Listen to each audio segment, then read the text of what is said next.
another thing that struck me as interesting is I read this statistic about the University of Chicago, and I guess they were one of the schools to go test optional many years ago. And I guess after 3 years, there's a statistic about their incoming applicant pool, and I saw that 15%, only 15% of them apply without a test, and the other 85% still apply with a standardized test. Can you tell me a little bit more about how I should interpret that data? Absolutely. Well, if you're an applicant who's submitting an application to the University of Chicago, which is a very highly ranked school, very difficult to get into, you're probably also submitting an application to Stanford, to Harvard, to Cambridge. So you're probably also looking at other very highly ranked schools who have in the past several years still required a standardized test. And there's really two reasons why students would still submit.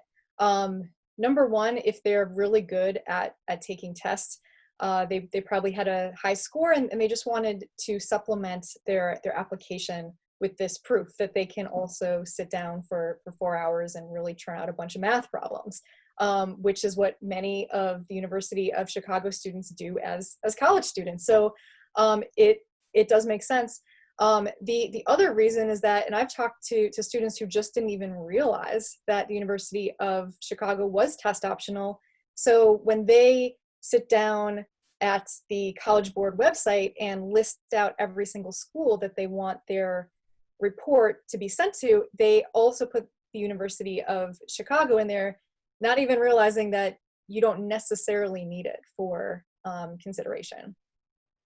Yeah, that's interesting. I think is a lot of it, is there some cultural understanding that if your parents took the SAT, then you should probably take the SAT too? Do you think any of that plays into it? Yeah, I mean, it's been part of the application process the last half century.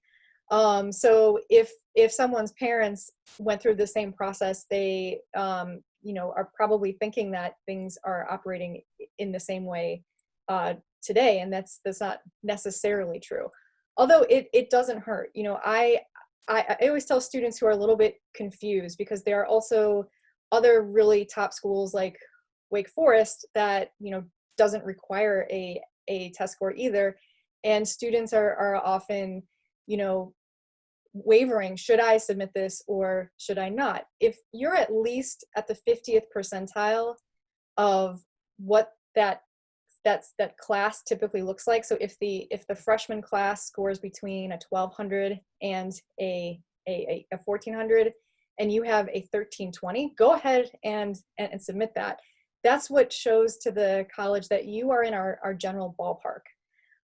And it's not necessarily going to hurt you if you do not submit it, but it definitely does show them that you put in that work and that you got a really great score.